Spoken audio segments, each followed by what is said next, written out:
Hey guys, what's up? It's Finch. Today I'm going to be doing something very special for the channel for all of the black and white fanatics or people who enjoy all generations in general. This is going to be an absolute treat for you.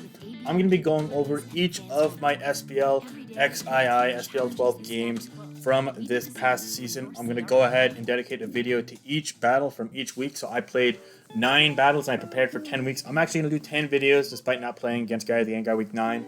So you guys are in for a treat. There's going to be a video on this every day or two on the channel for the next couple of weeks. The first one is going to start with my week 1 game against FRANIA, but before I get into that in particular, I just want to say a few words. First and foremost, each video is going to consist of 2 parts. The first part will be me going through each team I use. You're going to see all of my sets and spreads and everything else. Every single last detail, and then there's also going to be a replay component afterwards. I'm going to go over the replay, my thought process at the turns of each game. You're basically going to get unfiltered Finch thoughts on the game. As to if that's a good thing or not, the jury is still out. I'm not perfect by any stretch of the imagination, but I do believe I have a pretty strong grasp on the black-white metagame, and I played a very strong season, so hopefully this will resonate with a lot of you guys, and also I'll be able to share some of my really exciting ideas. On top of that, I also want to say thank you so much to the Chronicles for not only drafting me, but also doing so via retain. They trusted me for 23K, and I'd like to believe I met, and if not, then exceeded expectations. I went 6-3, and I didn't have the most fortunate season. Now, thankfully, the battle we're going to be showcasing here is actually the one battle that I got quite fortunate in. Absolutely had a lot of luck in my favor. We'll get into that in a little bit. Week 1 against FRANIA, but I do want to say that regardless of all that, thank you to my team. In particular, my managers, Triangles and Coconut, for believing in me, as well as Retain Zamag, who has been there testing with me, helping with ideas all along the way. In addition to that, Pacho was one of my primary black and white supporters, a previous Smogon Tour champion, overall amazing user in person. I couldn't have been with a nicer guy than Pacho. He is someone I always want to team with, so thank you so much to him and them.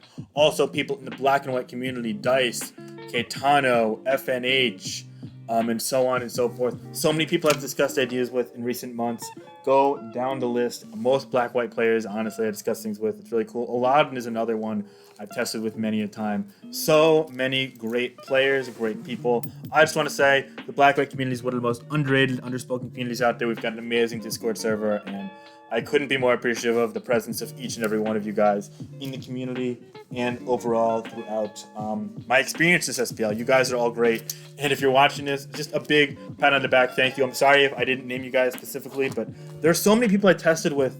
I mean, Dice, Caetano, Insult I talked with, FRANIA, I've always talked with Aladdin, etc. All these guys are just amazing people, hands down. So thank you so much. From the bottom of my heart. I really enjoy this tier. This is like my bread and butter. So without further ado, let's get into the team that I used week 1 against FRANIA of the Alpha Runers, as well as the battle. So FRANIA, for those of you that didn't know, actually means doubles. He is more of a doubles player than a black-white player. But last year, he took up black-white AU for the bigs after they were struggling. In that slot, they went through a couple players, nothing was working out, and FRANIA went 4-0. I actually tested with him quite a bit. I helped him with teams because I had a lot of friends in the bigs. I got Nails, among others, Big Dave, Stone Cold, the manager. All good friends of mine. I really love that team, and bigs are my old team, so seeing them succeed was something that really warmed my heart. And I had a pretty decent grasp where he was at in the metagame. It felt as if FRANIA was an amazing player overall. His skill in singles metagames was very underrated. He went 4-0 in the prior year after all, so I knew I'd have my hands full, especially since he got drafted as a starter for week 1 for the first time really ever. So he had a lot to prove here. I also knew that he maybe wasn't as polished when it came to conventional standardized team building as I was. I've been playing this tier since 2011. He's been playing it since 2020. That's a 9-year discrepancy. That's a lot of different things that I've been through and noticed and observed over the years that maybe he has not. Given that, I thought he would take a more offensive, direct approach as opposed to maybe exploring the nuances of the tier and trying to find a more intricate strategy. That's not trying to downplay or diminish his skill set or his ability to pick teams. Quite on the contrary, I think it's a good approach, especially against someone like me. No nonsense, knowing what you have and working with it. Sometimes you don't know more than your opponent in a tier. I don't know more than Solwind in Black-White, for example, or I don't know more than ABR in GSC, or say Tala in SSOU. I don't. That's just the fact of the matter. These people have played the tier more than I have, and that is completely and wholeheartedly understandable. in those scenarios, it's okay to maybe leverage your position and take a bit of risk. And you'll see that I did that myself in some future weeks, despite being what I'd like to say one of the most experienced black-white players ever. You got to kind of know when to hold them and know when to fold them. And sometimes you just got to go all in. And sometimes you got to say, I'm going to go ahead and hold my position here, or I'm just going to go and throw it all out and maybe just say, I'm going to cheese, fuck it. And I did that in the semifinals against Aladdin. I used a really cheesy team. I just said, okay, fuck it. I'm going to go with an autopilot build. I'm not going to go ahead and use all my strategies, or maybe I'm going to hold my position and use a standard build. There's a lot of intricacies to it, and maybe I didn't elaborate too well on that here, because my team here doesn't really follow that sort of hit or miss formula, if you will. It definitely is more of a normal build, but in future weeks, you'll see me going into more depth on philosophy, so stay tuned for that. But that's neither here nor there. Circling back to this team, if you will. My main idea was I wanted to carry a lot of speed control in this game. I thought that he would use boosting sweepers, maybe a Dragon Dance Dragonite or Salamence, or could just use fast sweepers like Terrakion or Garchomp, all things I thought he may use. Volcarona was definitely something I needed to be prepared for. I figured things like mixed Jirachi, or even maybe weird fringe stuff like Agility Thunderous T when you more often see Nasty Plotter to 3 attacks. All things I didn't want to be weak to. So I decided that I wanted to make sure I used a couple of things. There was one formula I really needed to adhere to. I wanted to use a Scarfer that was quicker than base 100 for Volcarona. So Latios or Keldeo or even Garchomp. But Garchomp didn't really tickle my fancy, as it didn't do too well against standard teams, be it Bulky Landers T, Protect Gliscor, Skarmory, etc. Or those play Pokemon. It would need a lot of support, and I didn't want to go that route. So I wanted to use a Scarf Keldeo or a Scarf Latios, really. That's what it came down to. And both those Pokemon, in my opinion, worked well on rain teams more so than sand teams, especially seeing as rain against a potential like weather type offense build, i.e. Smurf, is inherently advantage more so than standardized sand, which those builds are kind of catered towards taking down, if you will. So I knew right off the bat that I was going to probably be using a rain team. So Pokemon that I kind of knew I was going to be using were Politoed, Tentacruel, and again, either Latios or Keldeo. And as you see, I ended up going with Latios. So the main idea there was that the setup there is pretty standard. You can't use Rain without Tentacruel right now, in my opinion, unless it's a very specific build. Starmie is not a good rapid spinner. It matches up poorly with Tyranitar, matches up poorly with Ferrothorn, and those are like big Pokemon. Tentacruel doesn't match up super favorably with either, but you're one Scaldburn away from absolutely turning the game around. And in addition to that, you have more longevity. You can survive a pursuit if really needed. Again, one burn on Ferrothorn, you get like 3 chances. It's definitely not a bad place to be.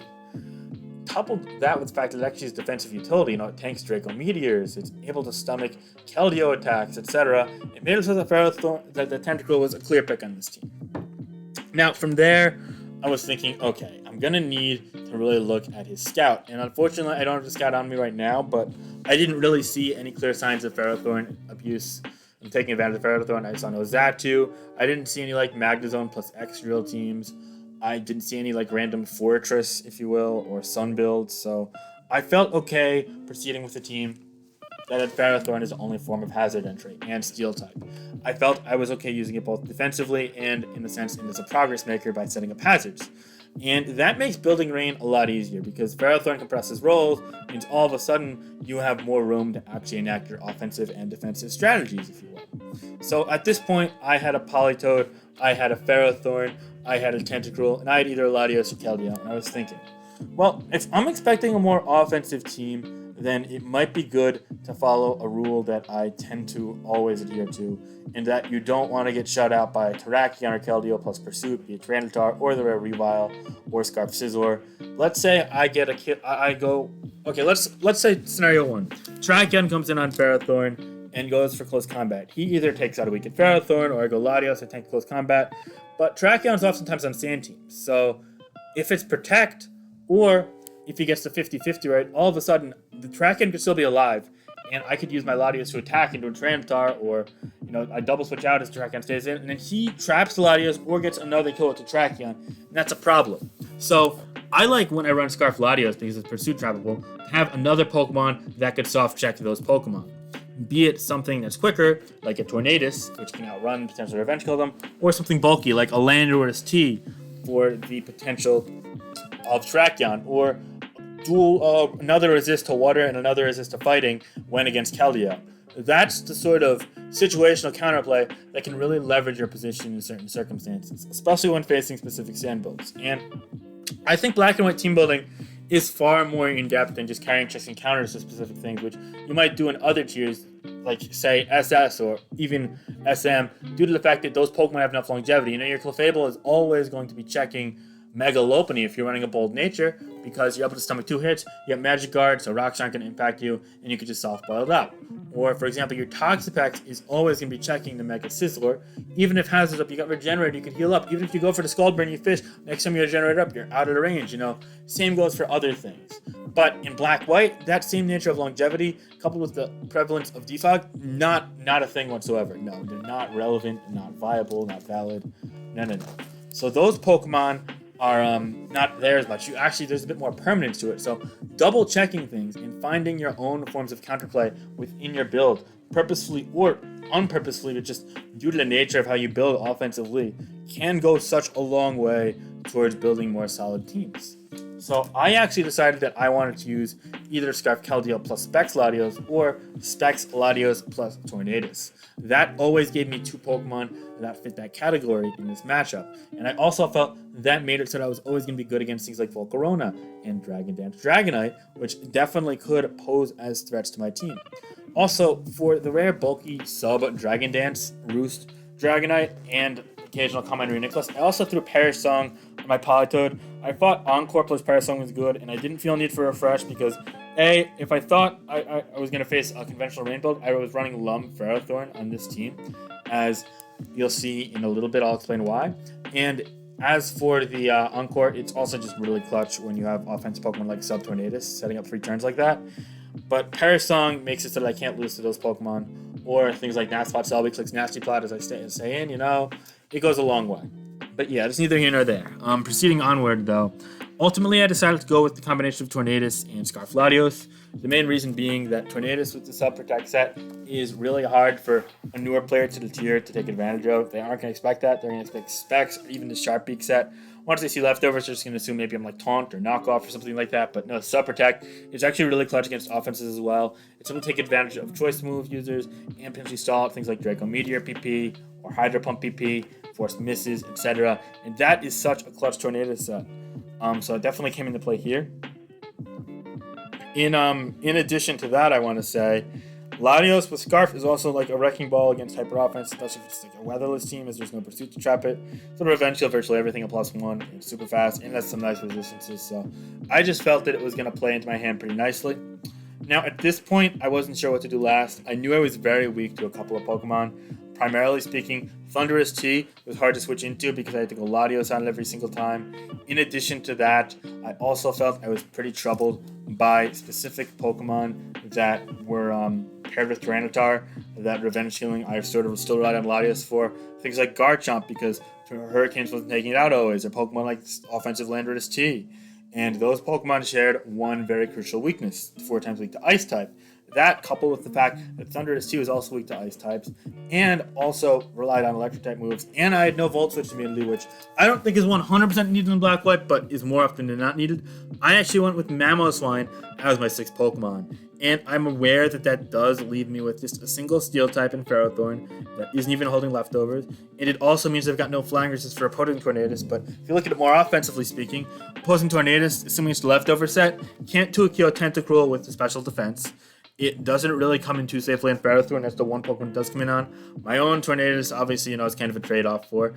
My Latios Revenge kills it, it outruns it, it tanks a hit, it one-shots it, and Mamoswine's got Ice Shard. So, overall, I felt pretty good about this. I knew that I could leverage my position favorably, and I think that was all I really needed. But I also was running some calcs, and I realized that I really wasn't expecting to use Skarmory, and especially not a Skarmory plus Jellicent, because Skarmory without Jellicent is just kind of tentacle fodder as far as I'm concerned. So I was okay actually not running Never Melt Ice or Choice Band on my Mamoswine. And I was thinking, if he's going to use Hyper Offense and I'm really expecting that, then perhaps I could run a Salic Berry on Mamoswine. They won't expect it when I sub up, they'll think maybe I'm just a Never Melt Ice set, and I'm adamant so I could pull off being Jolly Never Melt Ice, given a lot of calcs. But Salic Berry means, let's say they got to star me out, they keep breaking my sub with Hydro Pump or Psychic or Grass Knot, whatever it may be. I sub up a couple times, they take Life Orb. All of a sudden, I'm faster than them with a sub up at their Salic Berry, and I could just outright sweep a lot of those like Smurf offensive teams, if you will. Especially when Scizor goes down, and Scizor is oftentimes traded in the early game for Latios or Tornadus health. And I got Iron Barbs and whatnot, so it felt like a really great fit here. And honestly, unfortunately, didn't complain in the game. Spoiler alert. But it's been so good in tests, and I'm going to make a forum post. All of these videos are going to come alongside forum posts explaining my thought process on the game as well, explaining all of the creative sets he used, and this is going to be one of them. I think Mamoswine kind of had a lot of underexplored potential that I got to explore in this SPL, which was really cool. But yeah, regardless of that, I knew that I really liked the Salic pick. It's been mad clutch in test games, so I went with that. But yeah, that kind of completed the 6 Pokemon. As for some filler movesets, again, Perish Song on Politoed was mainly for Baton Pass teams, Dragonite, and Reuniclus. I didn't really think about Baton Pass teams too much. I knew there was a possibility, though, because I knew Prinz, Ruiner's manager, isn't a big fan of me, and he probably would want to stick it to me, so I figured maybe on the off chance that Italy had a Baton Pass team in the works, they would bring that against me, so having Encore plus Parasong Politoed would be good. The Tornadus T, again, the subset, coupled with the fact that I had Status and Encore, felt really natural, especially against a newer opponent. It felt like a perfect fit. I didn't really need the U-turn momentum. I was okay with the Rotom Wash matchup being a bit worse with this because I had Lumberry Ferrothorn. The idea is oftentimes people lead with Rotom Wash against Rain. If they hit Wisp as my Lumberry activates and I hit Power Whip, all of a sudden I 2-kill with Power Whip even through the next Wisp. And that means they have to hit 2 Wisps. Albeit if I miss a Power Whip, especially on turn 1, I'm in huge trouble, but that's a risky strategy. Kind of has to come alongside bringing a team with both Tornadus and Mamoswine, 2 rain filler Pokemon that don't do well against Rotom W. So those are the kind of risks you got to take when building this type of offensive rain in my eyes. This team kind of plays like almost a hyper offense in its own sense because of that, and the setup with the Twitch sub users kind of uses win conditions, but that's neither here nor there. Standard Ferrothorn otherwise. As for Tentacruel, I left it for Toxic over Toxic Spikes here. Toxic is mainly for things like Volcarona setting up on me, opposing Politoed, hitting Rotom Wash because you can't ever be good enough against it, and also things like, say, the Protect Toxic Keldeo, which can get really annoying if you don't get an early Scald Burn on it and it gets one on you. I suppose also in a Combine Dragon Gem Latios, you can kind of be clutch against it with that, putting it in Ice Shard range with a couple Toxic Protect turns as well. So yeah, overall, I didn't think Toxic Spikes were super helpful here. Even though I had the Sub Protect Tornadus, it just didn't come into play in this time. So yeah, Scarf Latios, I actually kind of got less high on as the season went on, but it was clearly the fit here. I didn't expect to pursue Tyranitar this game, and even if I did, I had the ways to take advantage of it with the Torn and Mamoswine, so long as Torn was accurate. And it also was just great against opposing offense, opposing rain, etc. And finally, the Mamoswine set I already outlined. Ice Shard is super clutch with Adamant Nature, and it can be a low-key surprise sleeper with the Salic Berry. So yeah, I felt super confident with this team coming into the match. As for the EVs, Tentacle set, you just outrun Landorus T, Drill, Heatran, Dragonite, Mamoswine with this. And then I threw the rest in the special defense to help eat things like Keldeo, Hydro Pump, Latios, Draco Meteor. I also had the 56 special defense on Politoed to eat a Specs Draco from Latios all the time. Tornadus, you can run a lot of HP to have a chance at eating a couple of specific hits. But personally, I didn't feel like compromising all my special attack or risking speed and being slower than things like Latios, so I didn't bother with that. Ferrothorn, I always pump in special defense if it's only steel type. If it's paired with a Jirachi or an extra drill and rain, then a bit of a different story. But here, I definitely felt I needed to max out special defense. Latios, straightforward, and the Mamoswine, straightforward, except I believe you needed to run... Oh, yeah. Okay, I didn't run in the game. I didn't run the right HPIV for the sub. This is actually the right one, I believe. Correct me if I'm wrong, but I think this makes it so that you 3 subs gives you Salic Berry instead of 4 and leaving you at 1 HP. So that's kind of helpful in some scenarios as well. Maybe don't die to rocks after getting a Salic if you have to switch out afterwards. That could be cool. Save Ice Shard for later in the game. But yeah, so definitely don't miss IV or EV this Pokemon. But yeah, anyway, this is all I have to say about my team. I didn't really have a ton of tangible scouts on FRANIA to go into specifics here. I'll definitely be relaying that information more in future videos against future opponents.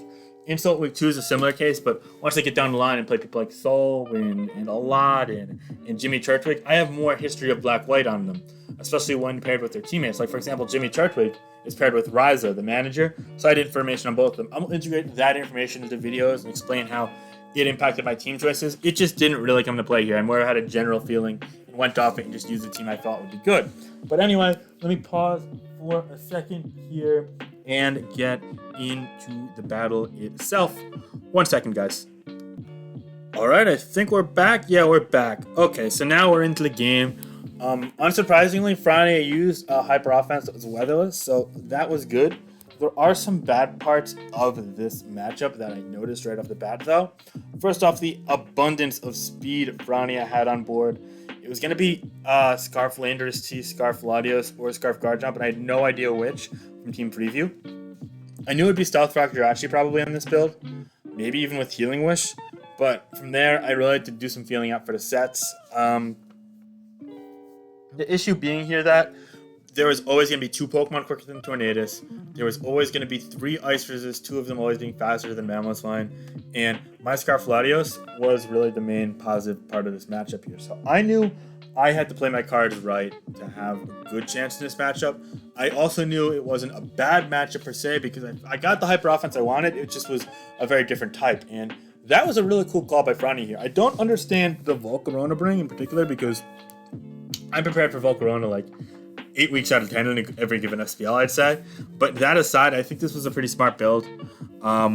It definitely runs some risks. You know, you're skimping out on steals. You only have 1 Jirachi, and it's probably not a recovery-oriented variant. Starmie isn't very good as removal against the Pokemon needs for hazards, especially when paired with Volcarona, but kind of the Smurf effect in that you could just minimize that. You only need to spin once and you're fine, which, yeah, that is fair enough. I can relate to that. So you definitely weren't totally off base. I definitely, he didn't feel like he was off base. It felt like FRANIA knew exactly what he was doing with this build, and it made a lot of sense. And it was pretty scary at Team Preview because I was looking like, damn, I thought Mamoswine would go to town, but it doesn't really go to town here. The thing is that without Life Orb or Earthquake wasn't going to be killing Volcarona or Starmie. So even with Salicberry, it didn't love that, especially since it's almost definitely Shuka Jirachi. And that coupled with the fact that there was so much pressure on my Ferrothorn, needed for Latios, needed for Jirachi, needed for Starmie, potentially need to take Earthquakes, as my only really ground immune is Tornadus and Latios, both of which die to other moves. So I had to be very, very careful was the point. And I knew FRANIA was using a very scared team, and I was using a team that was pretty scared of his too, between Latios and Mamoswine, and even Tornadus once Jirachi takes damage. So right off the bat, my main idea was just to get the rain up. I didn't think he was like a Hail Starmie, which is an old set that we've seen to deter rain on offensive builds. So it was okay letting my Politoed die early, and I also knew nothing really one-shotted it. So I was okay just getting off the Skull, maybe burn, it'd be pretty nice. He leads Lander as T, and that works out even better for me. I just want to go for the Skull turn 1, and I Scald. It brings him down to a Sash, and it doesn't get the burn. I figure that he might Swords Dance, predicting a Protect. He might also be an Explosion variant. He goes for a mid-ground Earthquake. It does 42, and I just Scald to kill it. That's beautiful for me. No booms. I keep the Politoed alive. So this is a fine 1v1. I know Tentacle should be able to spin later on at some point or another, so I'm not minding the Stealth Rock being up, and I feel like I'm in a good spot.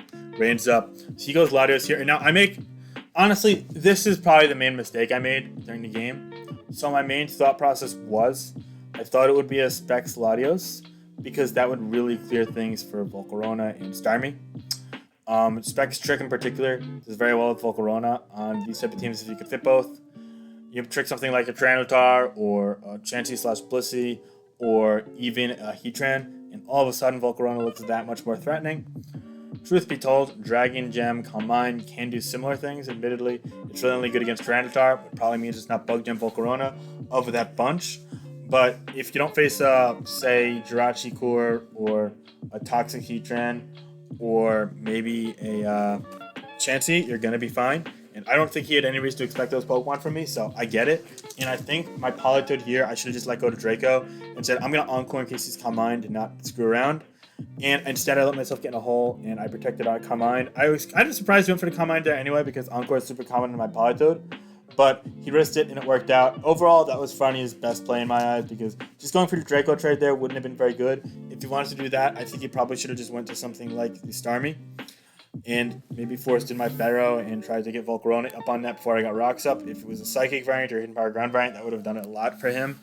So yeah, I think that if it's Combined Latios, this is the play, and he made it, and I did not course right off the bat. This is probably my first misplay of the season, first of maybe 4 or 5 misplays throughout a 9-week season, which isn't great by any means, but also isn't horrible. I feel like a lot of people misplay most weeks, and I tied it up pretty clean this season once it got down the line, but this was one I definitely wanted back. I chalk it up to being a little jittery. It was the first game of the season. I was coming off a really rough end of the snake where I didn't have the best things going for me. So I just wanted to get back in the game. And this turn definitely was showing that I was still not 100% in it and I needed to get back into it. But it was a bit of a wake-up call as well. Because now I'm like, okay, I got a +1/+1 Latios right in front of my damn ass. I ain't fucking around. Let's preserve this game and get back on top. He goes for Draco to take me out. Unsurprisingly, revealing Dragon Gem. That's totally fine with me. Tentacle, by the way, him revealing Stealth Reclander's T told me that it was also Scarf Jirachi, which I didn't expect at all at Team Preview. But him being Scarf Jirachi means that my Tornadus and my Latios do very well, but Salic Mamoswine's never going to be an actual sweeper. So it made Latios and Tornadus better, but Mamoswine worse. So that was also something I had in my mind. I don't know why I didn't mention that at the start of the game. It was really important. There's no way he was not Scarf Jirachi, because if he's Boomlander as T, that means he's almost definitely going to be a Swords Dance variant of Garchomp. Swords Dance variant of Garchomp pairs super well with Boomlander as T. Get rid of something like Rotom Wash, Swords Dance and kill like Hippowdon, bulky grasses you can take out, etc. So, yeah, I definitely figured Swords Dance, Garchomp, and the only really thing that Jirachi could have been in was Scarf, and I was kind of figuring it'd be Specs Latios, but yeah, it turned out to be Dragon Gem, which surprised me, but we got through that. So we're on turn 4 now, or turn 5 now. I bring my Tentacruel and I get a Toxic if I want to. He goes Chomp. I just go for the spin here. I wish I Toxic in hindsight. I think it would have been better to spin, but spin wasn't bad there. I know I don't love my position against this. I go Ferrothorn here. He goes Sub. That's okay with me. He's not Leftovers. It means he's probably Sub Salic. He Swords Dances here. I go for the rocks. I'm like, okay, just don't crit me. Don't dodge whip, and I'm fine. He Earthquakes to 78. I whip here. Breaks the Sub. That is all good with me. He Earthquakes to take me out again. I'm like, okay, that's fine. I don't want to risk him being Yachi. I think he's probably Salic. I don't want to risk him being Yachi. And I want to see if it's a bulky Scarf Jirachi as well, because that'll determine how Tornadus plays against the rest of the team, because he can kind of solo it, depending on specific things after this. So I just go to my Latios here, knowing Draco is free, and he gives me the Garchomp. That is great for me. He didn't really have a switch. He didn't reveal the Jirachi bulk, though. That's interesting. So yeah, I figure he's probably just going to go U-turn here. So I go Mamoswine on that, trying to suffocate him a little bit. But also, I know that invites in Starmie, but my thought process here was that I could actually loop myself into a really good position. I see right here, he's not Leftovers. I figured he's probably Life Orb, or Gem, and I'm adamant, so Earthquake has a chance of killing off the rocks anyway. So if you were to click Rapid Spin, then I could sub down to Salic Bear as he keeps breaking it, and then kill the Starmie, plus afterwards also get a kill on something else so that Jirachi can get me. And if I get those 2 kills, then I can't lose the game.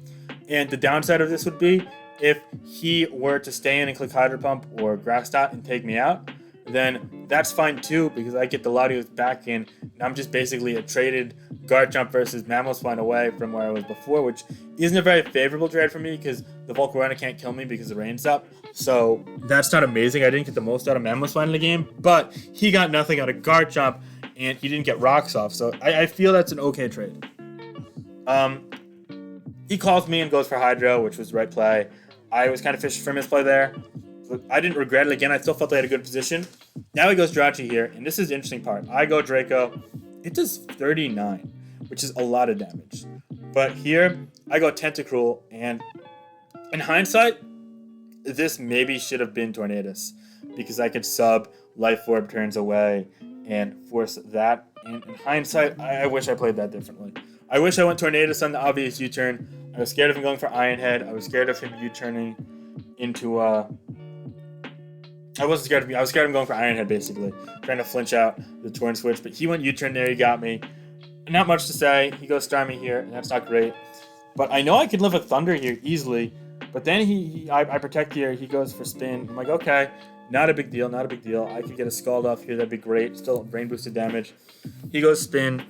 He takes the Life Orb. I go Scald. It does 25 in rain. No burn. So it's not the best, but that's fine. But then he reveals Psyshock there, and it takes me out. The Life Orb Psyshock is a favorable roll for him. I wasn't expecting Psyshock at all. I was expecting Thunder or Thunderbolt, because it seems previously been used with that. Actually, a 6 has been used against me too in various tournaments, but that put me behind because I really needed the Tentacle to be alive here. But I know I still had a shot. with Tornadus, and Latios being quicker than Jirachi and Jirachi being in surf range. So what I did here was I went to my Latios, not went to my Tornadus yet, knowing surf was a pretty good thing to lock into. Oh wait, no, Draco was a pretty good thing to lock into. Sorry, because it killed the Starmie and it took care of the Jirachi from this range. It killed the Latios and forced Volcarona's hand. So that was a good kill there for me. But now, I think he misplayed there actually, because let's say I go Draco and he fodders the Starmie. That's fine. -2. Then, what if he goes Latios? Latios with the -2 Draco always. He roosts that off, and then he could just outright sweep with his Latios if I don't crit it. Alternatively speaking, next time Latios comes in, it also can do the same, and it was able to live a Hurricane easily from that range and kill me back, so I don't know if that was the best play from FRANIA there. I think saving that would have been better, maybe even going to Jirachi in the first one, then you letting Starmie go. I don't know, but I digress. I'll take it. He goes Volk now, and I go to my Tornadus, and here comes a big turn. Hurricane. I want to sub to see if maybe his Fire Blast is missing. He quivers again, and I think I Hurricane first. Sorry, Hurricane first. No, okay. This gives me a chance to get a critical hit or confusion, as I know he'll live it, and he'll Quiver Dance again to be quicker than Latios. So that's fine with me. I do 56 there. I get the confusion. That's really good. And now I know here, if he's Hidden Power Ice, I lose. I live Fire Blast and Rain. I live Bug Gem Bug Buzz, despite being +2 because of resistance. So I'm just hoping he's not Hidden Power Ice. I didn't know the Volk set in this team previously, so I didn't really have much to go off of. But if he's not Hidden Power Ice, I felt that was fine. I get confusion, so I sub because subbing on the confusion is to play, and I get the confusion. And to add insult to injury for him, he dies to the follow-up Hurricane, yeah. So at this point, I have the game won. I got lucky there. I can he goes Starmie over Jirachi. I didn't really get that because I just stalled at Life Orb turns, but the game was kind of over there anyway. If he went Jirachi and flinched me out, he could have won with an Iron Head crit against a non-Surf Latios, but I was Surf, so that was really the only win. The game was basically over anyway. He just turned like a 1% win to a 0% win, so it's not really fair to nitpick him when he just lost to a confusion plus fully conclusion, I guess. Admittedly, he turned out to be Psychic plus Psychic Gem, which would have taken out Tornadus, so really fortunate on me. He wasn't in Bar Eyes, but he had that. It was always killing Tornadus there, so that meant that I had, doing the math, I had a 30% confused plus 50-50 there. I probably had like a 20-some-odd% chance of winning because there were other chances to confuse, so I had sub. See, I had probably like a 20-22% chance of winning. And admittedly, if you go back a bit further, if he misses, say, the Hydro Pump, or I get a Scald Burn on the Starmie and get a double protect, which, you kind of, my odds overall were about a 33-66, I'd say, because they were like numerous outs. Like he had to hit moves and whatnot. There was a chance that I had of living the Psyshock before again, so there was a chance, maybe between like a 30 and a 35% chance of me winning this game overall. But FRANIA was very clearly favored. This the main turn that cost me, I felt, put me a little bit back, was losing the Polytoad when he gave me the free Encore there. I could have gotten Mamoswine or something in. Could have forced a Toxic Botanical, There are a whole slew of things I could have done. So, all in all, though, I lucked out. As you see here, Tornadus just subs and installs a Life Orb. And then I could let him Ice Punch me. That's fine and well. Ice Punch again would need to crit Latios if I wasn't Surf to win. Or freeze it. But I was Surf, and Surf's always taking that out there. Rain boosted and all that. So I was able to win. He wasn't Hidden Power Ice. He was Psychic Gem. So yeah, that was really one. He did admit that he choked by sacking Lottie. And I think that would have won him the game regardless of the confusion. But we take those. I feel like besides that one turn with Polytoad, I played optimally. And I think he messed up on that one turn with Latios. So it wasn't the cleanest game. Not at all. It was week 1, though. We're kind of raw. Definitely wasn't my favorite game of the season. I was happy to win for my team. We won the week 7-3. Probably should have been 6-4. All the other games were other games, But yeah, I take it. After a really unfortunate 2020, it was great to get lucky in the first game of 2021. I was actually really, I felt great. Felt fortunate after this one. And probably showed in my future week play. But this definitely wasn't my best game. I'll be the first to admit that. But still glad to bring it to you guys. I hope the analysis helped kind of paint some perspective, and you guys saw my thought process there. This is approaching 35 minutes, which is about how much, 35 minutes I plan to do for each week. Maybe a bit more in the more intense weeks like against Soulwind or in the playoff week. But yeah, we'll have to wait and see. Until next time, guys, hope you guys enjoyed. Be sure to like, comment, subscribe. I'll be sure to post this on Smogon and the Black White Discord as well. Yeah. All right. Peace out, guys. Talk to you later. Bye.